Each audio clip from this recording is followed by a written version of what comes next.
With businesses shutting down and workers losing their jobs, tax revenues are way down in Pennsylvania cities and municipalities.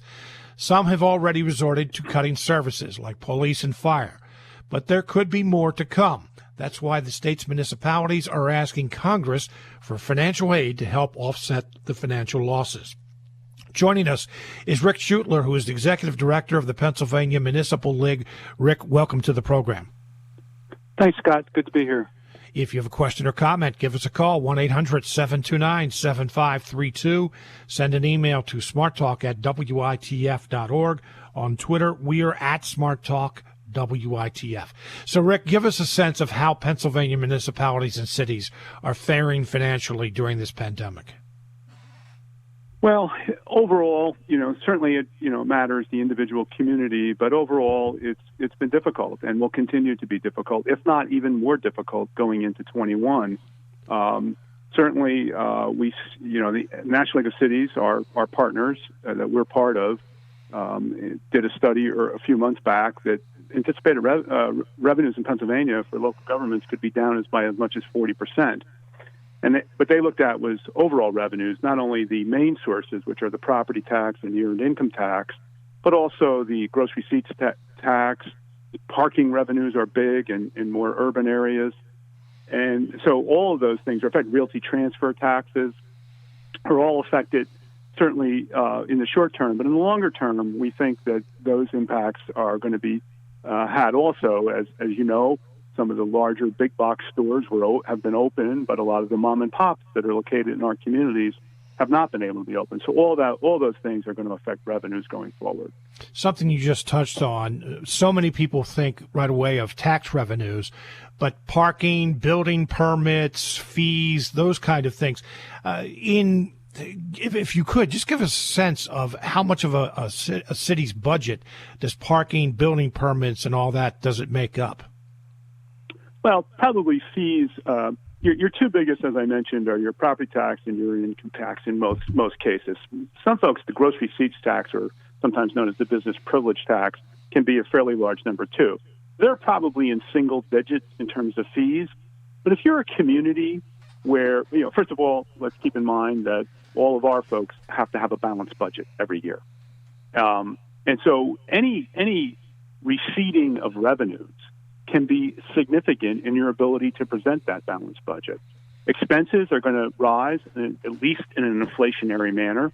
And so that if they're 10%, the total fees of your total revenues, and they take a walk back of a significant percentage, it can be very damaging.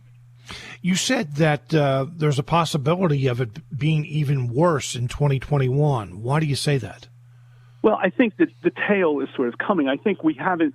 Property taxes, school districts are in the state is on a July 1st calendar year fiscal budget, whereas communities are on a calendar year. So when they're going to start to do their budget shortly and present them, they're going to be looking at what the forecast is on those bigger items, the property tax and your income tax. They may have already seen it under an income tax with the unemployment rate being where it is, but I think the property tax is going to come home. Is going to hit possibly more next year, and you might be looking at those other fees and things and having to pull those back a bit. So that's why I think 21 could be problematic. Now, I want to talk about what you're looking for from the federal government, but right now, federal government money aid aside, what options do cities and municipalities have at this point? Well, on the revenue side, there's a lot of variations in Pennsylvania, Scott. But I'll take a typical, which takes again the property tax and earned income tax. Earned income tax, unless you're a home rule municipality, you're stuck more than likely at 0.5%. Property tax, you can raise millage. Most of your everything else, you really don't have you don't have a menu of potential revenue sources, taxes, fees that you can take a look at and make sense. What makes sense for your community, which, by the way, on a separate note, maybe on a separate program someday, that's what it ought to be in Pennsylvania, but it's not. And so we're stuck with those statutory requirements that's all we can do. On the expense side, 60% of most communities' budgets a full service community, if you will, which is folks that have police, fire, planning, community development, et cetera, 60 to 70% of that budget is going to be for public safety personnel. And so if you're going to look at the expense side, there is no question that you can't nibble around the edges. You're going to have to go after, look at that 60 to 70% of your budget and make those changes. What that means is that public safety personnel are going to be affected. There will be less police and firemen, men and women on the streets of those communities in 21. And no one wants to hear that. That's for sure. Okay, so you're looking for some aid from the federal government. What are you looking for in particular? Well, we want to be included in the stimulus. I'm going to call it stimulus force, Scott. Some people have different iterations of that, but we look at it as four. And you can see, and certainly it's been in the news, and everybody's gone home now till September. We're looking to be included in this next package. We want to see direct aid to our communities included in this package. What we've seen today, we saw the CARES Act. We've seen the some of the small business loan programs, paycheck protection. Those are all great things that have happened. But if we don't have a stimulus piece that goes to local governments in Pennsylvania, obviously it's all over the country, but we're talking about Pennsylvania. The recovery in Pennsylvania is going to be mitigated significantly because of the layoffs that you and I just talked about, and because of the other impacts that it's going to have on communities. Communities are going to be stuck or receding in terms of what they're doing and how they're advancing their community. Look, there's a direct relationship between the level of government service and your ability to foster economic and community development in your cities. If you can't provide, we all want to say we want smaller government, but if you can't provide a level of government service that fosters economic community development, you'll simply keep on receding. Your community won't go forward. And so we really believe that the recovery in Pennsylvania will not happen without a stimulus and without that direct funding to our communities. Pennsylvania's Republican U.S. Senator Pat Toomey has said, and it's been confirmed by the state, that the state is sitting on $1 billion from some of the stimulus packages or the aid packages from before. What about that? I mean, that's $1 billion that has not made its way to cities and municipalities. Well, I'll say a couple things. One is that, sure, it's true. That money was, under the CARES Act, was allocated to the state. It could have been, some of it, significant chunks went to counties. There are some counties who have made some funds available to communities. Frankly, not very much. Not any, and I'm not saying that in a necessarily pejorative way. I'm just saying it hasn't gone out that much because they need it. They've had their own needs. And the same thing with the Commonwealth. And I'm not defending the Commonwealth. I think there's a lot of things that could be done, not only with the disbursement of those funds and make them more flexible and available to communities, but there's other things they could do that would help us on the expense side too. But look, I'm not here to advocate or not advocate for the state. The fact of the matter is we need the federal government to provide the direct funding to our communities. Do I think the state should have or could have do more? Sure, I do. But keep in mind that the state also has the balanced budget problem that communities have. They're sitting on the money because they're going to have to come back in November and pass the remainder of their budget. I'm sure that's what's happening, and I'm not pretending to speak for anyone in the administration or anything else, but that's what's happening. I can't, we've got to look at the federal government who can do this. We've made this funding available to many sectors of our society. And, I think in many cases successfully what has happened. We need to be looked at the same way in local government. But you just pointed out one of the real challenges here is that everyone has been affected by the pandemic. And as a result, everyone is looking for some kind of financial help with the pandemic, with so many people losing their jobs, with so many businesses closing, all those things.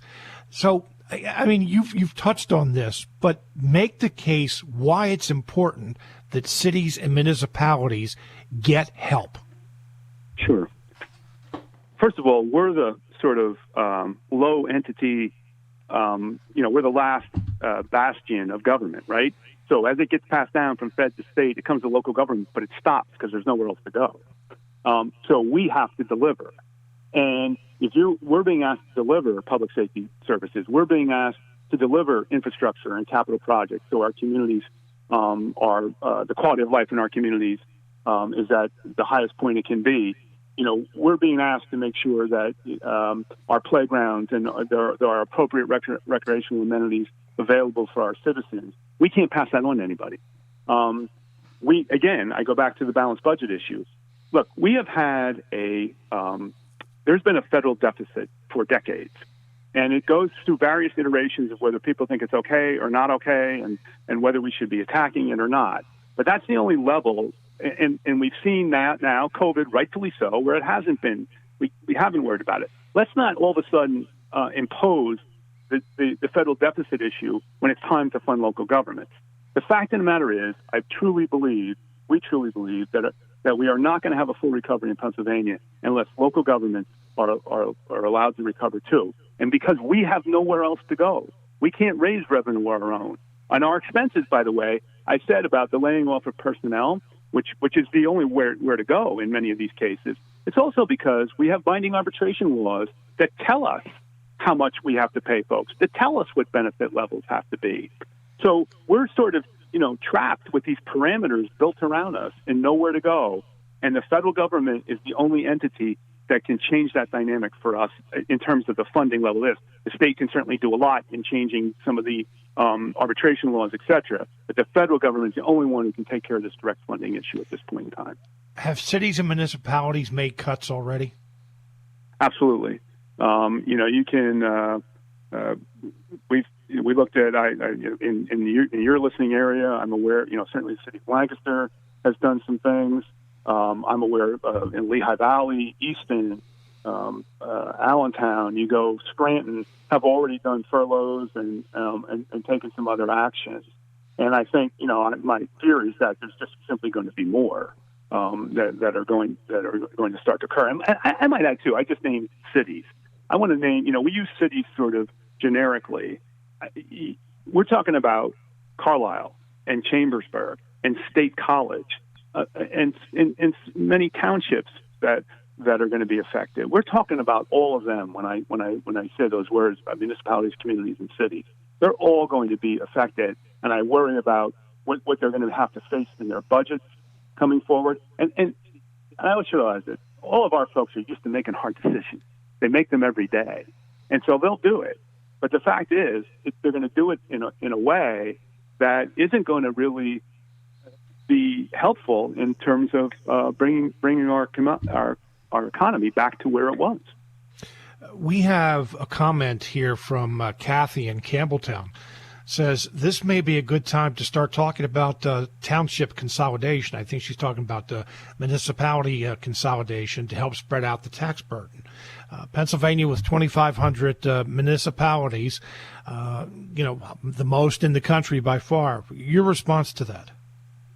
Well, I understand her and certainly recognize what her suggestion. I don't think this is the time, only because it's sort of then you create these distractions and you go somewhere else like that's going to solve the problem. Honestly, I don't think it is right now. That is not going to. Sure, it would be great if we could take a look at that. That's such a monumental lift in Pennsylvania that it would become a distraction, and I think take us away from the point that what the federal government's responsibility is here and how they need to step forward for us. But certainly her point is duly noted. I want to take a step back for just a second, Rick. When we were talking about Senator Toomey saying the state is sitting on $1 billion politically, and I hate to bring this up, but it's something that has to be considered. If Senator Toomey is saying that, there are others in Congress who are saying, why should we vote to give cities and municipalities more money if the state is sitting on money that we've already provided? And again, I understand where you're coming from when you say that I can't answer for the state, But you do have to provide an answer to that when obviously there are some members of Congress who are saying, we already provided a lot of money to you and it's not getting to you. Why should we give you more? Sure. Couple of things. One is the Congress, the people that are saying that, are also the ones who passed the law that didn't give an awful lot of flexibility with those CARES Act funds, nor did they mandate that the state share it with local governments. So if you wanted that, then you should have done that. Number two is that even with a sharing or a flexibility, there's still not enough there to really address the gravity of the issue in local governments. And so I certainly get it, but you know that's the hand that was dealt to us, and you dealt it. So I think that flexibility and all that is great, but I don't want that. That's not going to be a replacement for a stimulus for and a significant funding level for local governments, of direct funding to local governments. Rick, you said that this is a conversation for another program. We've actually had this conversation, as you are well aware. But everything that you've talked about today is part of a long-term problem for cities and municipalities, isn't it? Sure it is, and it occurs on both sides of the ledger. We have we are dealing with a system, in my opinion, in local government that is antiquated, and it needs to be addressed. And and that's on the revenue and expense side. We need to bring it into 2020, and let who is better to recognize what the revenue option should be, other than the local officials. The state doesn't need to protect the taxpayers from their local officials. Local officials understand their communities, understand, Erie's economy is different than Lancaster's. State colleges is different. They ought to be able to determine and have a menu that they can look at on what the appropriate ways to raise revenue are. On the expense side, there are so many mandates that are imposed on us, the biggest one being binding arbitration, that I think that, again, just some mitigation or quasi-relief from some of that could go such a long way in improving the quality of life in our communities. Rick Schuettler is Executive Director of the Pennsylvania Municipal League. Rick, we only have about 30 seconds left. What have you heard in response to your request for more help from the federal government? Well, we remain optimistic. I don't think I have that much more inside information other than what someone can read or see. We're working with our partners at the National League of Cities, so I do get some of that feedback. We think we're still in the game, or we probably wouldn't be having this conversation. And so we think that there's still a possibility for a deal, and we think possibility for a deal that includes direct funding to local governments in Pennsylvania. Rick Schuettler, thank you very much for being with us today. Thanks, Scott. Take care.